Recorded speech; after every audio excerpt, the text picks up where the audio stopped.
PISA is run all over the world. It's a test, a standardized test run. And India scored second to last.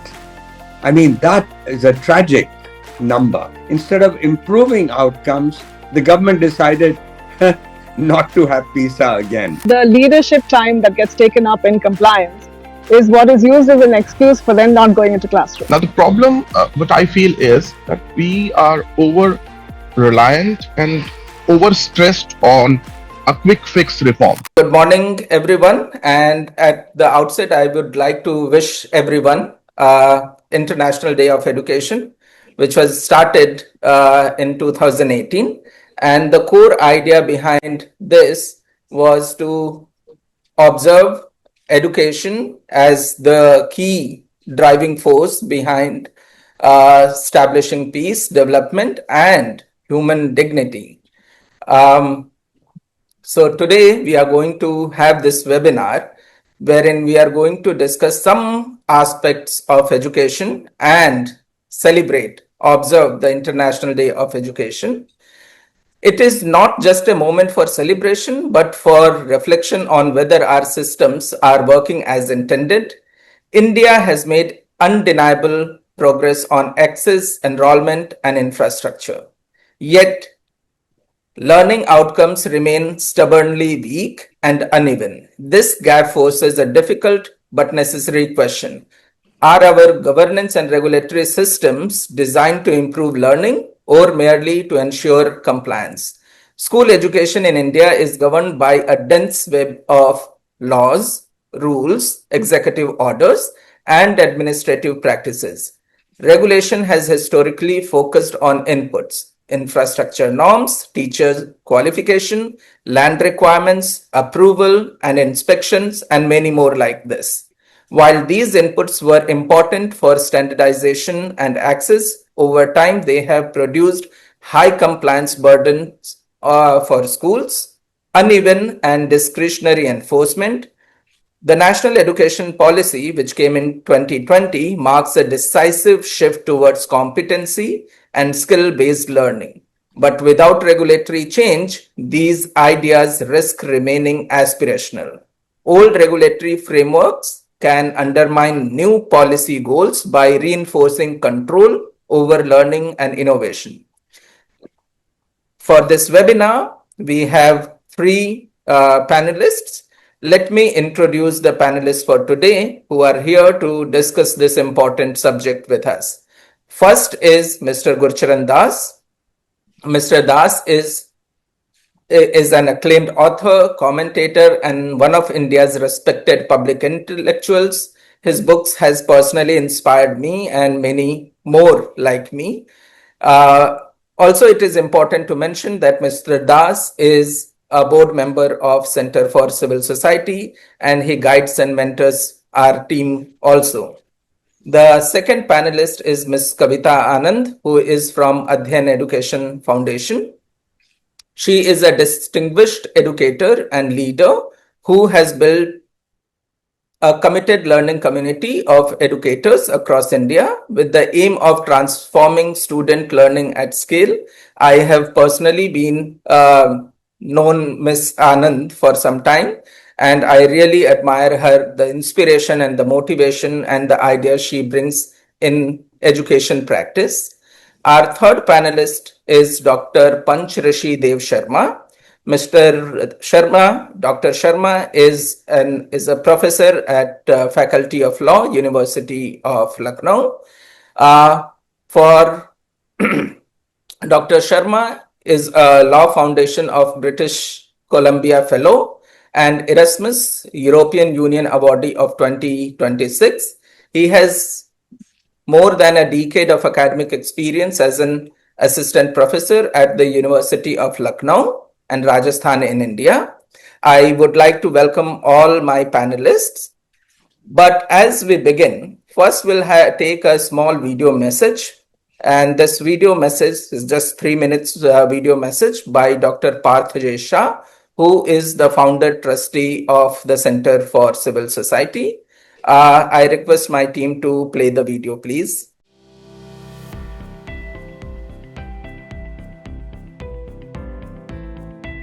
sound regulation and learning outcomes are intricately linked. The Right to Education Act has focused largely on inputs and infrastructure, as we very well know, and therefore there is no really focus on learning outcomes.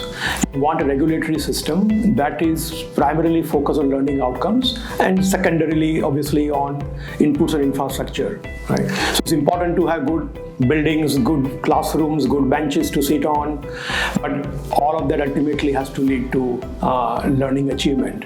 And the regulation, if that is sole focus of regulation, is to achieve learning outcomes, and I think it will do a much better job of fulfilling our ambition that we have for the Indian education system.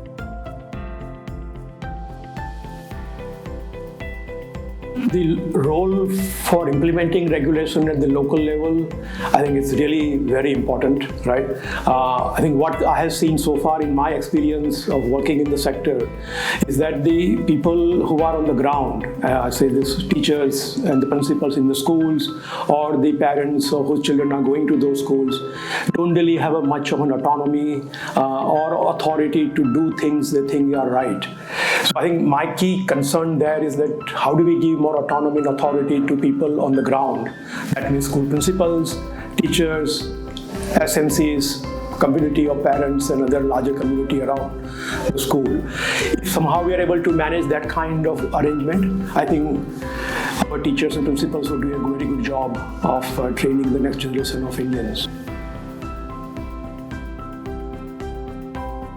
As the Center for Civil Society has long argued that we do need a fundamental rethink of the education architecture in India, both at the school level, the vocational training level, and also at the higher education. We have seen some movement, obviously, on the higher education front. There is sort of movement towards funding students and not schools, or funding trainees and not institutions, right? So I think applying that model consistently across all dimensions of education is going to be very important for our success. I would first like to start with my panelists. I will conduct this in 3 rounds. In my first round, I would like to give 3 minutes each for their opening remarks. In the second round, I will come with a set of questions. And in the third, I would encourage all my panelists to ask questions to each other. So first, I would like to invite Mr. Das to open the panel with his key remarks. Well, thank you for having me here. And I think the NEP really sounded the right note and represents a very major change in our thinking about education in the right direction. The key idea for me is the idea of enquiry-based learning, which will, against the current rote-based learning, which is creating a nation of parrots. There is a value to rote learning, but it was needed when in the Vedic times there was no writing and all the Brahmins had to learn the Vedas and recite them. And so, but today, when everybody has access to calculators on their phones and things, there's no point in teaching by the rote learning method. And very rightly, the NEP has pointed out that this is the right way to go. Now, the key will lie in training the teachers to encourage questioning in class so that a child doesn't just learn, memorize 2 + 2 = 4, but understands why 2 things and 2 things together, you add them up, and there are 4 things. So this particular, this is going to prepare, this will help prepare our country for the innovation that we will be required to do in this age of AI. and if we want to meet the goals of Viksit Bharat in 2047. It's equally important that we measure outcomes, which is another feature of the NEP. Now, it's very important that children and teachers have the freedom to discuss and to inquire, etc. But it is also important because India's record is so poor in delivering quality education. As you rightly pointed out, we have succeeded in providing access and enrollment, but the quality of our teaching is poor. And you know, in the famous PISA exam, which was taken, PISA is run all over the world. It's a test, a standardized test run. And India scored second to last. I mean, that is a tragic number. And so our outcomes, and in fact, instead of improving outcomes, the government decided not to have PISA again. So this is the need. There's a need not only to measure outcome, and some states have started doing it. Other states are resisting it, but it is one, measuring outcomes helps the child to know and the parents to know how the child is doing, but also it helps the parent decide what school to send the child. And therefore, the aggregate number for the school should be published on the ministry website and the school's website. So parents can decide which school they want to send their child to, giving them choice in this. So, you know, our record is a poor one. The last time I remember seeing the study, the famous study of about 20 years ago, where it showed that 1 out of 4 teachers was absent and 1 out of 2 teachers was not teaching. I don't know if things have improved since then, but it does explain why parents have been gradually moving their children out from government schools and sending them to private schools, to the point where half our children today are in private schools. And these are not elite private schools. These are what we call budget private schools, where the fees are less than 1,000 rupees. In fact, half the schools have fees below 500, and the other half has below 1,000. So this is in desperation that parents are doing that, not because of any other reason.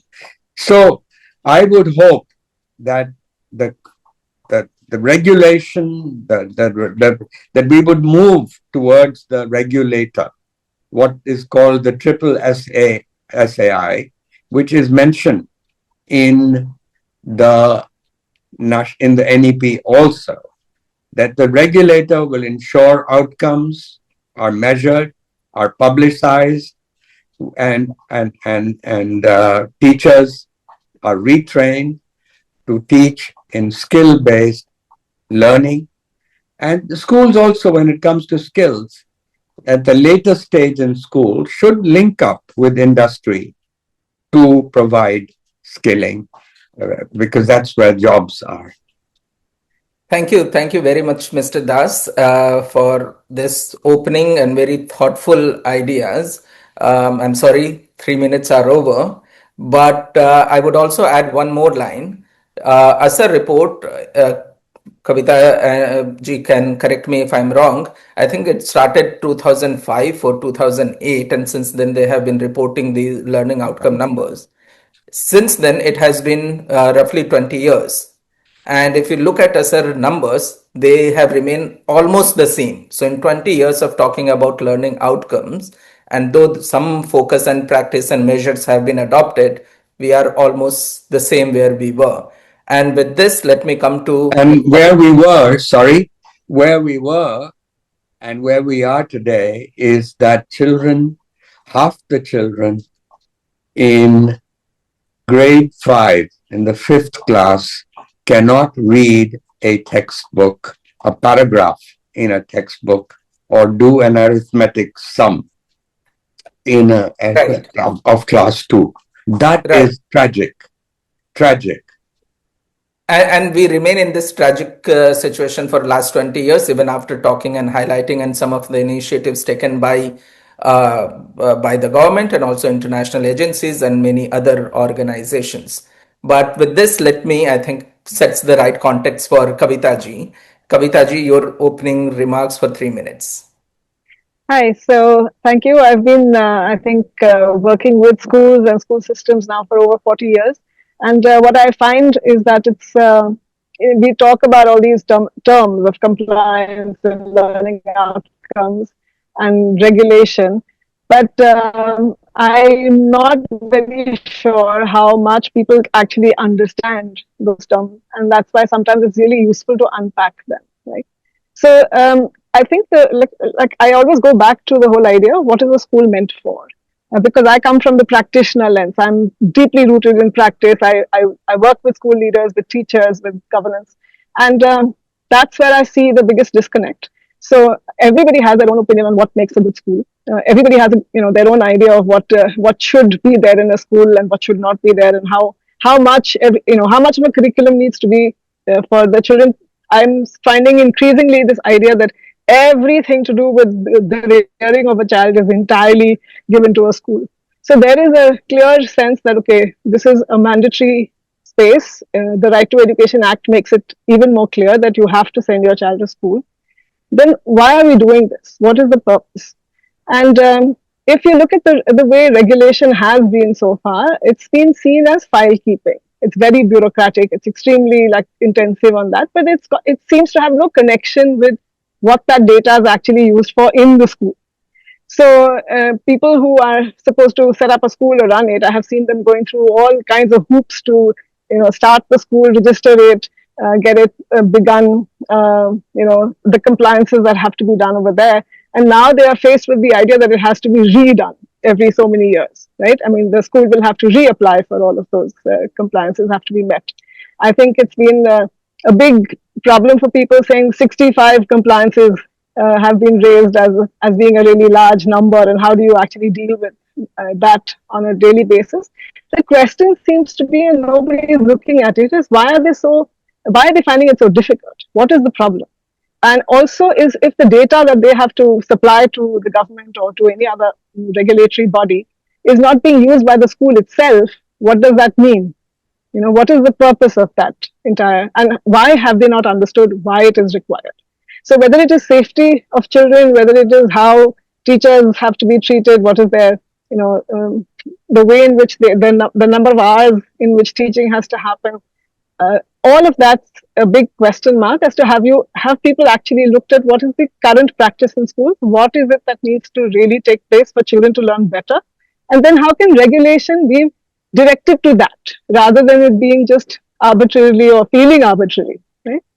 So that connection of what does a good school look like should be seen across the board by all stakeholders in the same way first, for then there to be governance and leadership and teaching and learning that's sort of connected up and comprehensive. So my sense is that that's what we're looking at today. I don't think anybody can be against regulation, or nobody can be against compliances, but they have to make sense. And that making sense is what we're talking about. That's what education is about. And I think it should begin from the people who set up schools, run them, lead them, and teach in those classrooms. Thank you. Thank you very much, Ms. Anand. And I think that also sets once again right context for Dr. Sharma, because you basically highlighted there is gap between what those compliance norms are and why those are created, and whether these norms are aligned with teaching learning practices or not. Dr. Sharma, who would bring legal perspective on the legal design. First of all, thank you, Amit ji. Thank you, Mehikas, and thank you, Center for Civil Society, for inviting me as an audience, because I was really looking forward to hear what Gurcharan ji and Kavita ji has to say, and also looking forward to this meaningful discussion. So, regarding the theme as beyond compliance, driving regulatory reform for outcome-based learning, there are two very interesting reports. First one is the national education policy that came in 2020. 6 years have been passed. But there is another report that is a global education monitoring report by UNESCO. It released in 2023, 3 years after the NEP, which highlighted what Gurcharan ji was also highlighting, the universal minimal proficiency as one of the biggest area, and India is ranked very poor as Nepal, as poor as certain Latin American countries and sub-Saharan countries too. So that is a question. Now the problem, what I feel is that we are over reliant and overstressed on a quick fix reform. And generally, the quick fix reforms come from the aristocratic, bureaucratic mindset that a policy can fix everything, which I generally call it as a super glue reform. No, it should start from a lay जिसको गोंद बोलते हैं, गोंद के reform से शुरू करना पड़ेगा. एंड फॉर दैट गोंद का रिफॉर्म को जब आप गोंद लगाते हैं किसी सरफेस पे, तो पहले आपको सरफेस स्क्रैच करनी पड़ती है. So you need to scratch the surface. You need to get rid of the problems which you were having earlier for a really long time, since 1986 when the first policy was formed. And then you have to apply lay, and then you let it take its effect, which is not happening. So I feel what generally we felt that national education policy would change everything. That has not been happening. Let's face the truth. Second one is that where the problem lies. The problem lies somewhere deep under. So instead of like to clean the river, you cannot just clean the surface of the river. You need to go to the river bed and clean it. And river bed lies the convoluted laws which are there and the convoluted constitutional provisions which are there, which I was thinking of addressing them and highlighting some part of that in the next part. But I think the problem lies somewhere else and we are working somewhere else. NEP, I'm not a pessimist, but I do not think that NEP in itself is capable enough to solve the problems which we are facing right now. Thank you very much, Dr. Sharma. And briefly to plug in, Center for Civil Society was a contributor to the UNESCO report that was published in 2023. And something I think very importantly you have highlighted is to scratch the surface before fixing it and fixing it right, which at times we have also mentioned that for a good treatment, the first thing you require is a good diagnosis. And sometimes we lack in the diagnosis and therefore treatments are also at times misaligned. But here... Just one more line to that. It is also very important to see that how many government authorities are quoting GEMR report. You will find very, very few intellectuals, public intellectuals, will find very, very few government institutions quoting that report. That is a reality check that we need to see. And thank you for contributing to that report. It's a masterpiece. Thank you. With this first round, I think we got some perspectives on the ideals, why we need what we need, what is being done at a practice level, where is the gap, and then in both the contexts, how legal design whether contributes or hinders what we wish to achieve. At this stage, I will start the second round and I'll first come back once again to Mr. Das. And for Mr. Das, I would once again ask one particular question to continue to build upon what he has already mentioned, and which is on why it is so important. So my very specific question is, how do skill and competency based learning, which you have also mentioned as enquiry-based learning, connect to the broader social economic goals that NEP seeks to achieve? So NEP is about how do we make India a super knowledge power. You also briefly mentioned in your opening statement that it is so much important to achieve the goal of Viksit Bharat. Why it is so important to focus on enquiry-based learning in today's context? Well, I've already indicated some of this, Amit. The critical thing is that the NEP is not a fix-it report. In other words, it's not, it has to be, it's a direction. And it's a very welcome direction. And all of us are absolutely right when we say 6 years have gone by and nothing really has changed on the ground. And therefore, what the issue has been, both the speakers before me have hinted at this. The fact is, today, India is the most over-regulated country in the world and the most under-governed country in the world. And the best thing that's come about in the last year is the creation of these deregulation commissions. Two of them, who have already started with two of the committees, have already offered very good, they've actually implemented some things. And let's hope that this deregulation work will ensure that we move in the right direction. I don't think I have to emphasize why this is important, why inquiry-based learning is important, etc. I think we don't want a nation of parrots, but there is a role for memorizing certain things, and that is good. We're not saying that totally. Some people have been upset when I've used the word creating a nation of parrots. The fact is that Indians, when they go abroad, do well, so there is, but only about 10 to 15% of Indians are getting a decent education. That is the point. And this over-regulation in the education sector has results. The 65 compliances she mentioned, Kavita ji, I think she mentioned that. Now, the reality is that these 65 compliances are used to create corruption. Frankly, let's be clear. And this is where Mr. Rajiv Gauba, the chairman of the Deregulation Commission, said, why once you make a law, why must it be every year you need to show compliance? Why must it, he would like to create a bonfire of these compliances, especially those, I'll just give you an example. In the pharmaceutical area, a small scale pharmaceutical company that I know, it has to ensure 985 compliances in a year, of which 440 are jailable offenses. So he asks the question, why? Why should a person have to go to jail, particularly for technicalities? And so this is the idiocy. And why can't we move much more into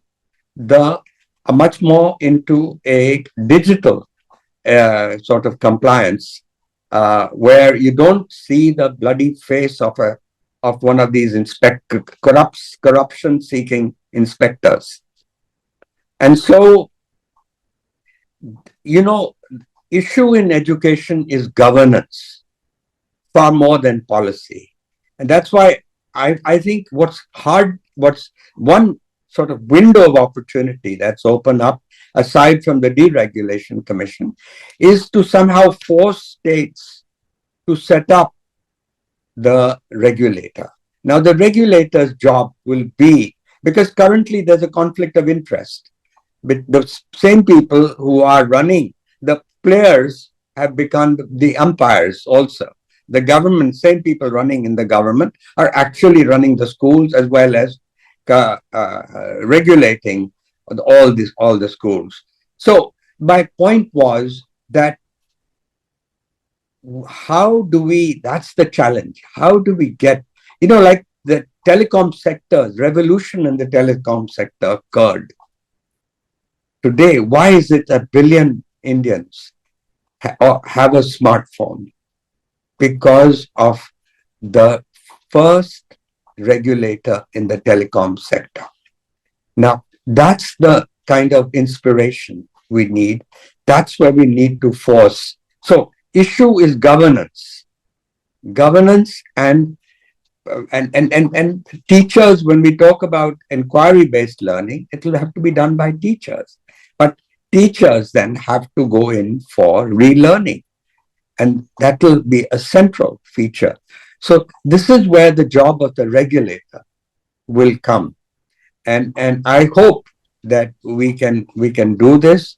It's not happened over the last 6 years, but let's hope that, to achieve that Viksit Bharat goal, to achieve that, to move from a 6.4% growth rate to a 7.5% growth rate, which is the minimum we should be aiming for, you need better education and better education at the primary school level in particular. Thank you once again, Mr. Das, and reminding the importance of why it is needed. A couple of times I too have mentioned that to achieve the goal of Viksit Bharat, we need a high rate of economic growth. And for that, we need to build a high capacity human capital. And the people we are expecting will be out in the job market in 2040 onwards. They are in our classroom, grade 1, grade 2 today. And therefore, this reform has to happen today. Otherwise, this opportunity of Viksit Bharat, I think the goal we can miss. And this is, I see, this is with the change in demographic composition. Possibly this is our last opportunity. It's the last bus. If we miss it, possibly we are going to miss it for lifetime.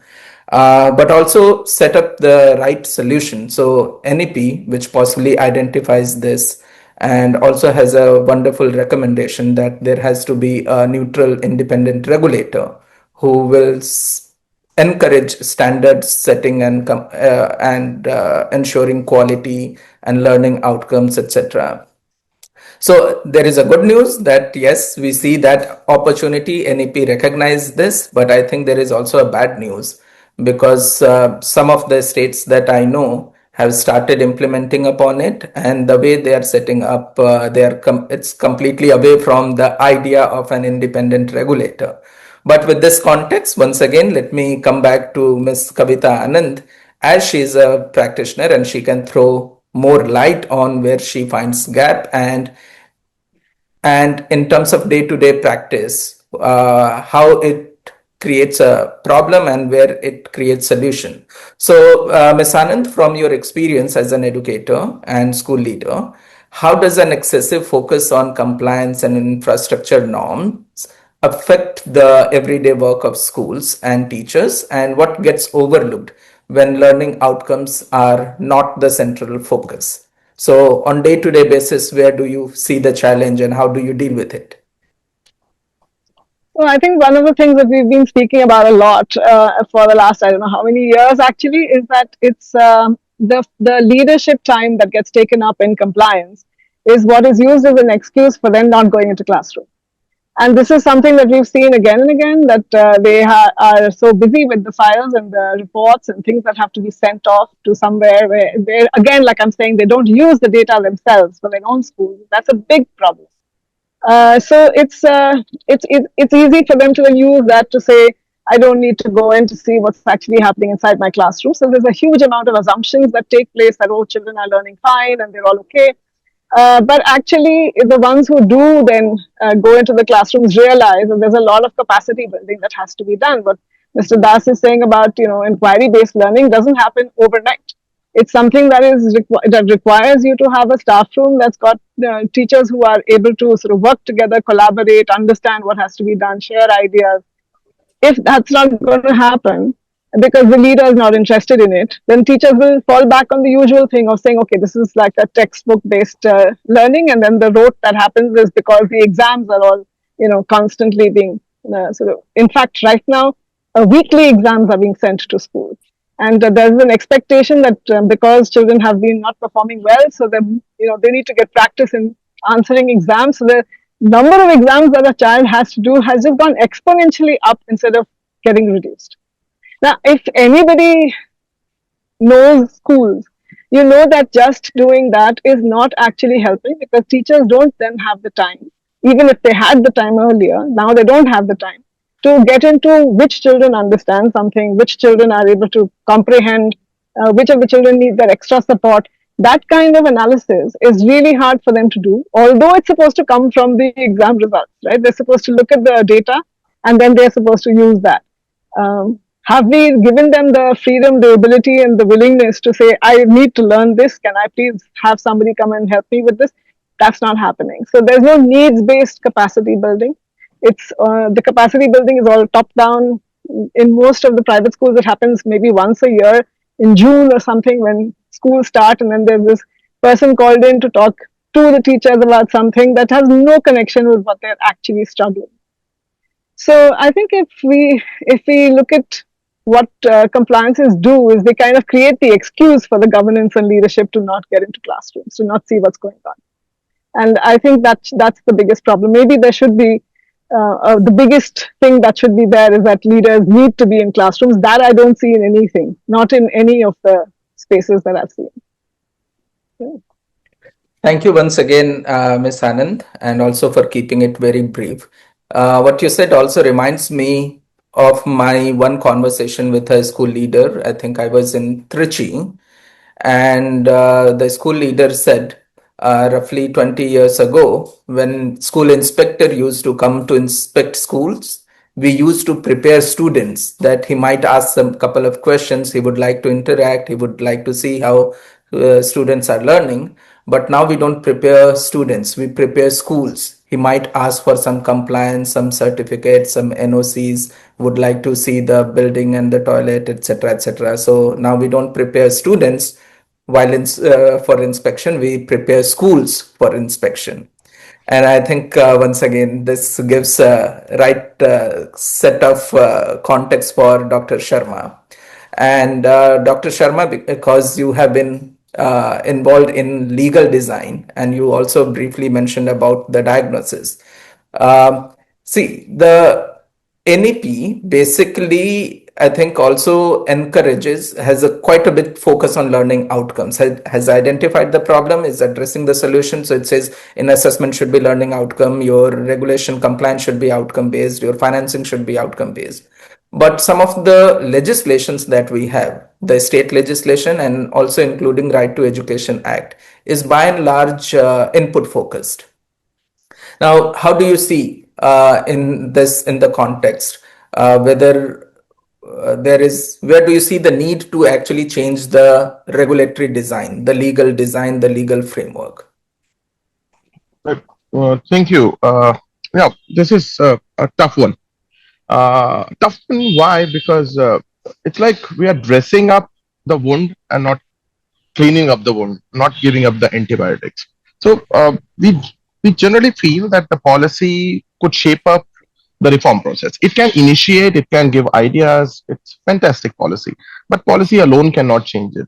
A policy is determined by like multifaceted bylaws, and then the bylaws emerge from conflicting, at times convoluted legislations, and all that end up with the constitutional background for that. So if there is the regulatory convolutedness around education, school education and particularly, I think we first need to resolve it from the constitutional wisdom. That's a place where we have not addressed the issue in itself. So I'll take you back to 8th December 1948 to 12th December 1948. At the Constitutional Hall of Old Parliament Building, there was an interesting debate going on between Pandit Nehru, Maulana Azad and Kunjuru on one side, and J.B. Kripalani, Ambedkar and Iyengar on the other side. Now, this debate is very interesting because Nehru, Azad and Kunjuru were determined that education, school education in particularly, shall be the subject matter of central legislation. Whereas Kripalani, Ambedkar and Iyengar were determined that it has to go to states, the provinces, because otherwise we will not lead into a meaningful federalism. Now, if I quote from Kunjuru's line there, it says that education as basic as the fundamental education for student shall start from a central directive. The state can only corroborate, collaborate, and integrate the process. I feel that's where the solution lies. Now, the thing here is that we neither ended up giving the education to the central list, the union list, nor gave it to the state list. Instead, kept it in the concurrent list. Now see what happened with the concurrent list subject matter. Education is not the only one which is there. There, if I read from that, there is contract there. But for contract, we have Indian Contract Act 1867, a very centralized act. For criminal procedure, we have criminal procedure law. Right, recently we have changed the name nomenclature of criminal procedure law. Another one there is forest, which is again in the concurrent list. But in all three matters, there is a very direct centralized legislation, which is not in the case of education. For example, the current regulatory conflict is in between Directorate of Education, DEA of the states versus triple SA, which is recommended by NEP. Why SSA, triple SA is not functioning properly? Because states are not ready to change, and they are not ready to change. Partially, some states are trying to change, but again, what we need to see is that national education policy is still a policy document. It is not a legislative document. So we need to change the constitutional convolutedness around the concept of education. We need, if you want to enforce a national education policy from a centralized point of view, we need to back it up with strong centralized legislation. And additionally, because it is a matter of concurrent list, we need intergovernmental coordination. The bodies which will facilitate states to create these bodies like Triple SA and other, like the pedagogical reform bodies, the syllabus reform bodies, the teaching reform, and other parts. I'm in 100% agreement with deregulation of the work, but with that deregulation, we need the legislative backing of national education policy. Until and unless that is not there, that is not going to solve. I'll give you one example for that. For example, when the constitution was getting made, there was also a question of justiciability and non-justiciability of the of right to education.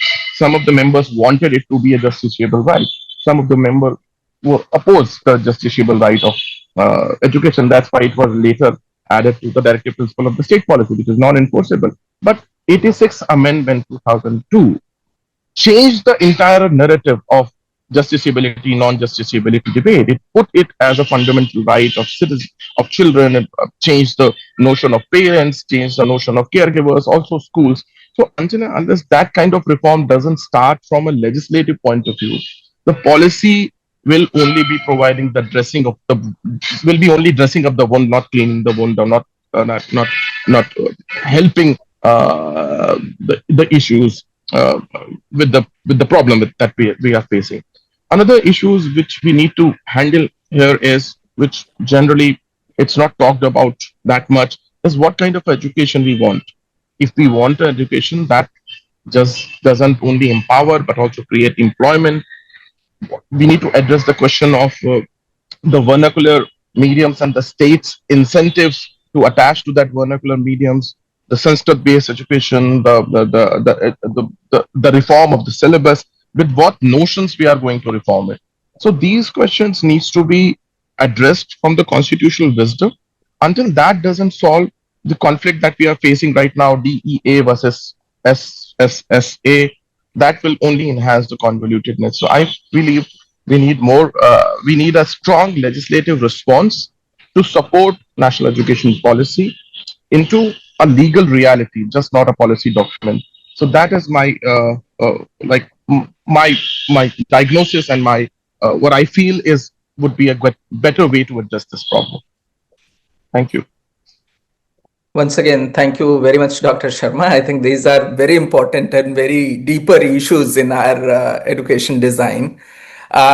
With this, I come back to the third round. And in this third round, I was taking note of key points that all of you are talking. And I have many questions, but at the same time, I'm sure our panelists would also have some important question to ask each other.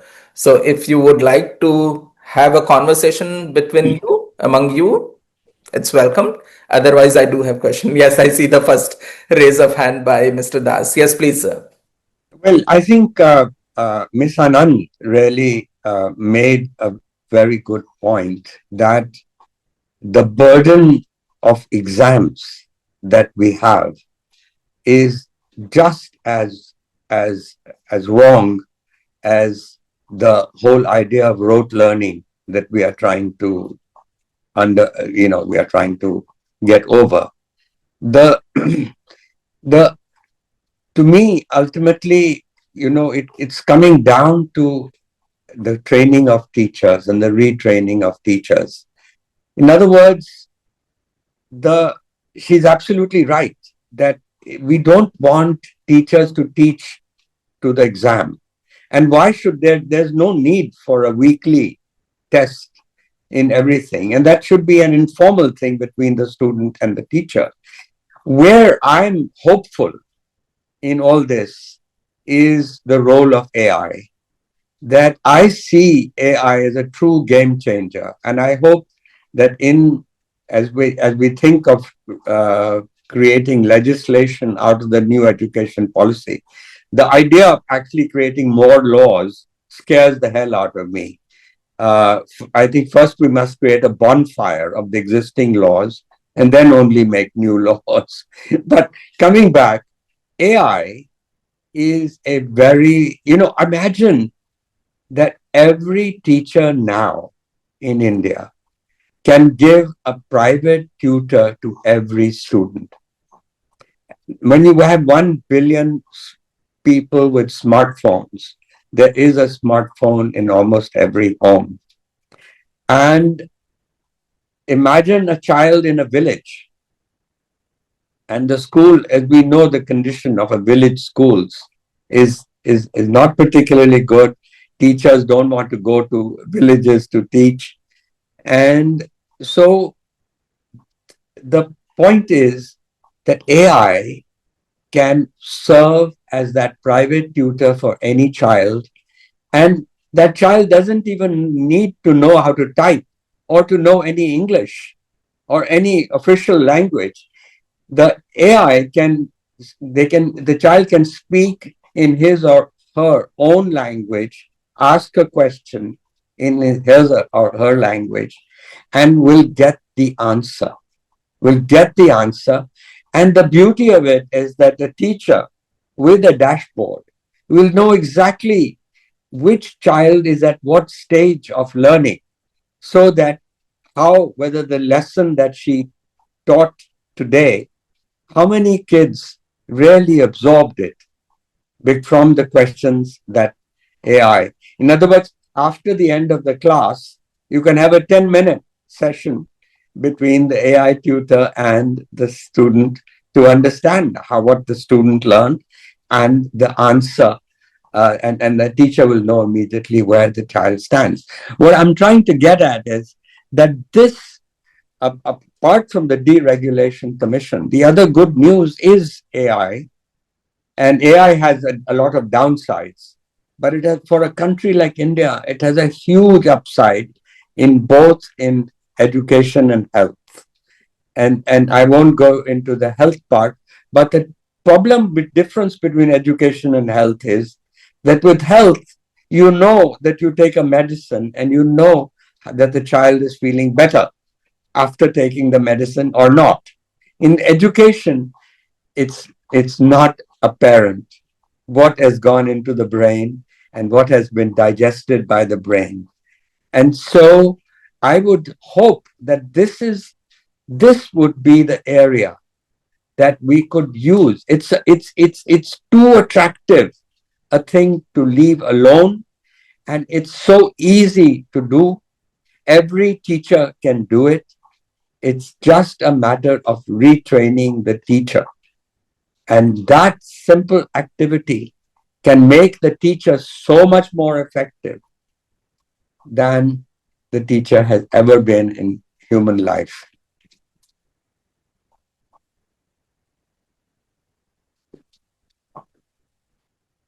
Kavita, ma'am. I mean, I wasn't sure if it was a question because it seemed like you felt that that's a way forward. I think, yes, AI is very interesting. It's very attractive. There's lots that can go for it. My sense is that there are two or three things. Some is that the people who picked up on AI a lot earlier now are feeling that it's not that exciting because it takes children away from actually doing and learning. So that whole inquiry-based idea that you had earlier.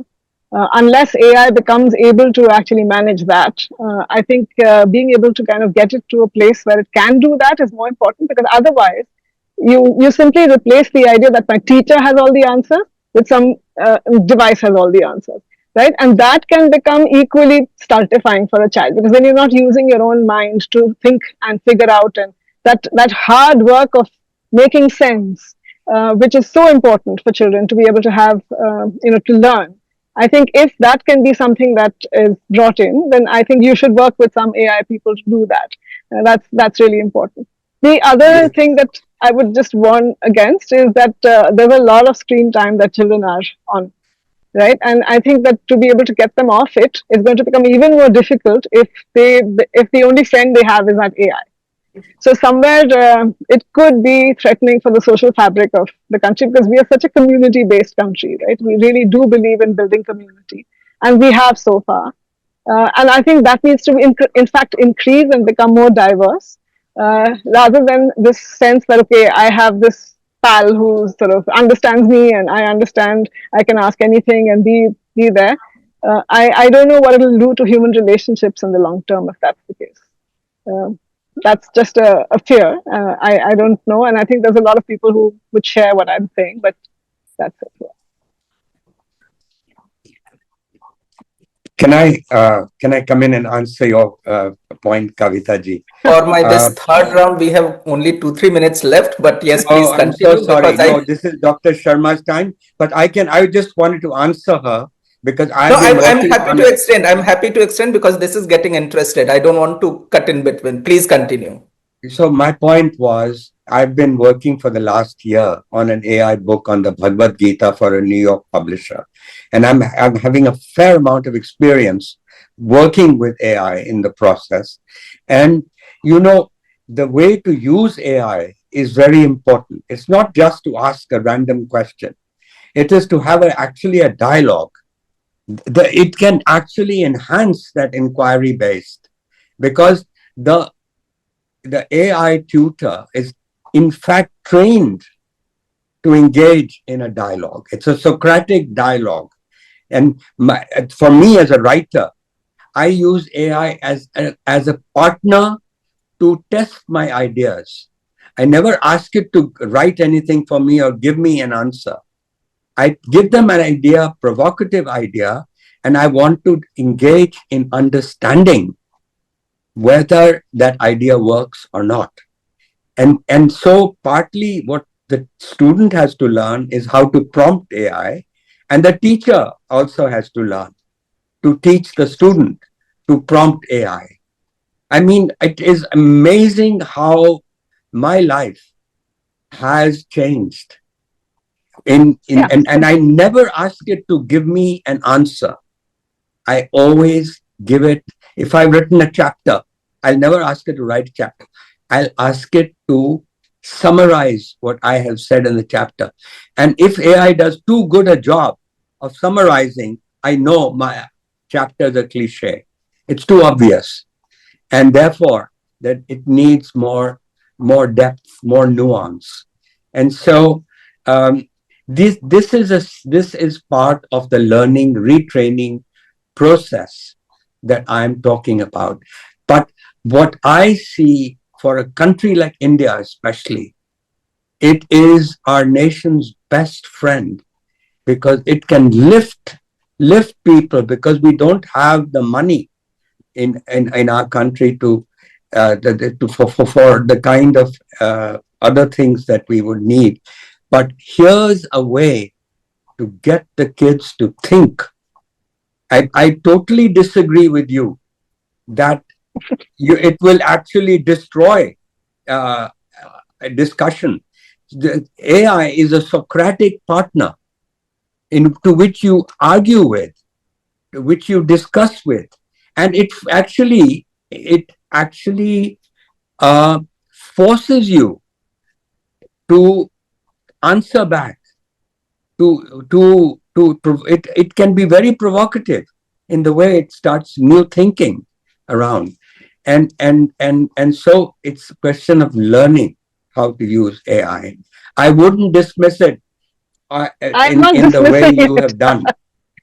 Well, Yeah, you I'm not. said that there are too many downsides and little human relationships, etc. Well, Beta, where have human relationships taken that Well, little child so in that village in terms of learning outcomes? It mm, hasn't. Okay, This I'll is say quick a golden response from Miss can I, Anand. Yeah, quick yeah, can response, I and get a then we word can. in? opportunity. if I can, Please. if I can get a word in, it would be great. I think what I'm saying here is not that it's wrong, that AI is bad. I use AI and I love it, and I think there's no issue. What I'm talking about here is that just like you were able to get a little annoyed that, I don't agree with you, I don't think AI ever gets annoyed. So being able to manage human relationships needs to have real relationships like you and I have right now. We're able to argue, and there's passion, and there's excitement, and there's feeling. But I don't see that happening with AI, who is very polite always and is never going to get angry with you or say that I don't agree with you and you're all not talking sense. So I think those kinds of things is what I'm concerned that if we are able to have um, ways of being able to actually manage it. So it doesn't take over people's lives. I'm just saying that it's really important that it doesn't, because people need to talk to each other. They need to relate to each other. They need to be able to explain to each other, because it's really important that that element doesn't disappear. And for me, school is a place for that. It's a place for human relationships to get, you meet a variety of people, you meet a variety of teachers, you have to learn to negotiate the teacher who's nice and smiling, and you have to negotiate the teacher who says, no, I don't like your work. And those are the important things. And to really be able to understand that this is, I think a lot of what you're using AI is because you're already able to have those kinds of dialogues. You're able to use it thoughtfully. You're able to ask the right question. I think if you were to say, let's train everybody in India to do that, it's exactly the same problem today when people are saying, let's train everybody in India to do inquiry-based learning.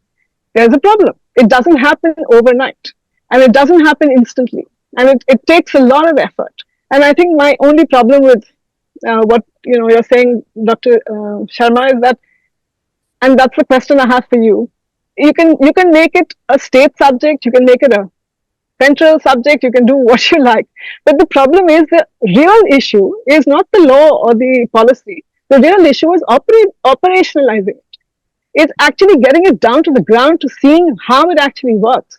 And the biggest issue I have with all of the governance is that it doesn't actually ask the school leaders and the school owners to take responsibility for what they're doing, for what they're setting up. So it doesn't say, you're setting up a school, I trust that you will keep the children safe, and I will come and check whether you have done that. And it's their responsibility to say why they're doing it, how they're doing it. Do they have 2 staircases? Do they have fire safety? That should be the school's responsibility. Prescribing how to do it is really not the point, right? I think we should stop treating people as infants, start treating them as people who really know what they're doing, and then hold them accountable. That accountability is not happening. Whether you set up a triple essay or you don't, the accountability doesn't seem to be factored in. How will the triple essay actually do that? So let's do one more session, Amit, another time, where we talk about how do you break this down to the point where it gets to a school and to the people running those schools. Sure, ma'am. At this point, I have only one request to keep answer also as pointed and short, because I have a couple of questions from the audience too. And since they have sacrificed their Saturday afternoon to join in this conversation, I do want to take those, at least few of those questions. Yes, please. Yeah, that's why I'll not go into the debate on AI, though I had a point on that. But so I'll keep my thing very short. I'll take a leaf from what Gurcharan ji was saying, that it is very important to like law generally like creates a unnecessary panic in the society. Yeah, I agree with that. I also agree with that we need to get rid of scratching off the existing systems to support any new education policy. I am in agreement with that. Regarding Kavita ji's question, like I have 2 examples for that. One example is the 1993 school legislation in Singapore.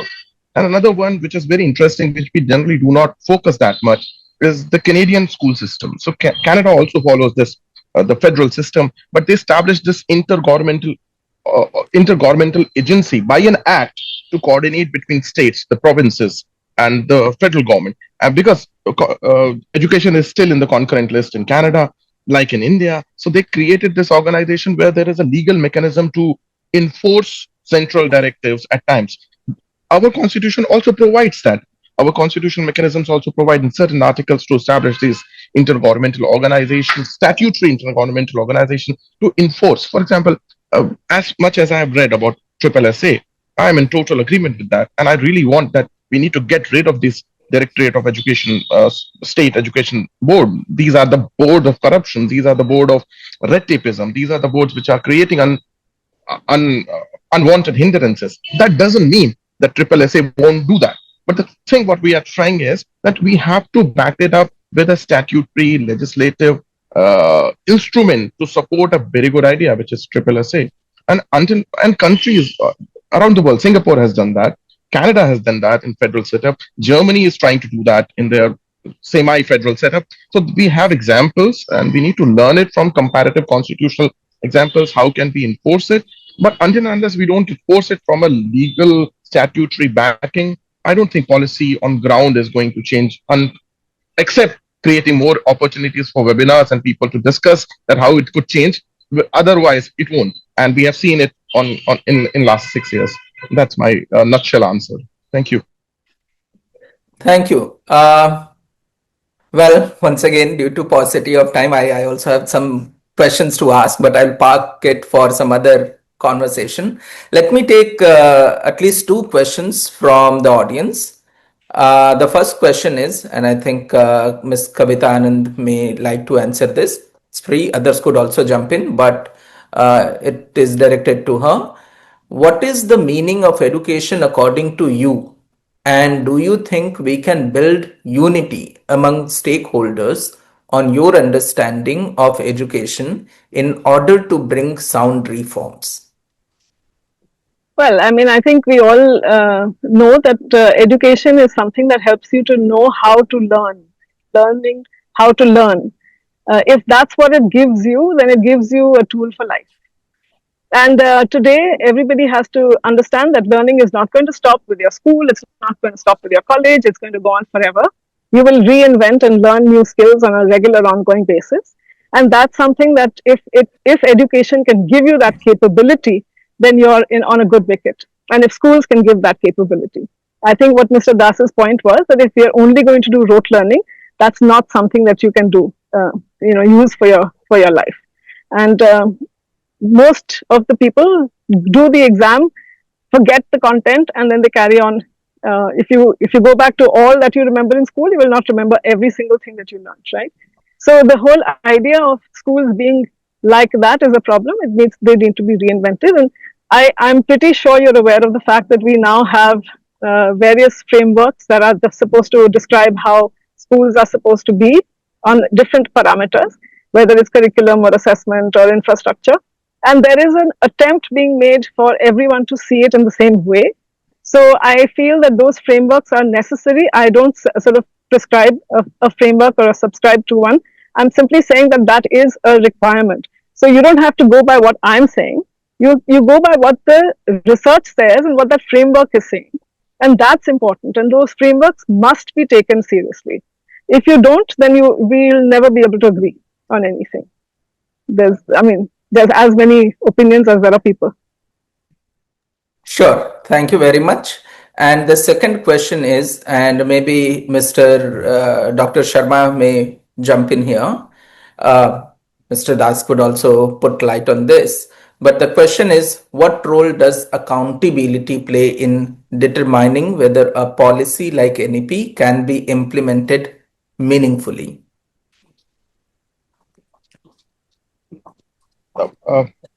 Okay, it is addressed to me. Is it? Okay. Yes. So, accountability is perhaps the most important feature of any policy which involves people directly, indirectly. But the issue here is that how you ensure that accountability. That's a larger question. And to ensure that accountability, until and unless all stakeholders of a particular institution is not involved in that accountability, and also the larger panel, the media, the self-help groups, the NGOs, the academicians, all other policy holders and non-policy, like non-involved people also, like not directly involved people also contribute to the question of accountability. The question of accountability, generally we've seen that it is only a question of stakeholders. We need to go beyond the stakeholders, and we need to see how a particular policy has risen to its hopes and its aspiration on the ground. And that's why I feel like such webinars that you are conducting, it's a very important question, because we need to see when an EP was produced and it was put forward, there was a thrill among all educators, a person like me who works in a university and also a school teacher. But now when Can I make a brief point? sorry, my line was disconnected. Sorry, is Dr. Dr. Sharma Sharma? still on, or can I just add one small point? I think accountability is at the heart of it all. When we talk about an over-regulated, under-governed nation, it is the lack of accountability that makes it possible. And so when we talk about outcomes and publicizing outcomes, we are creating that accountability. And just as on a lighter note, in answering Ms. Anand, I would just say that the weakness of AI is that it has no accountability. It has no sense of responsibility. And that, to me, that's a fear that I have. But however, let me say to her that try and be provocative. Don't be nice to your AI intern.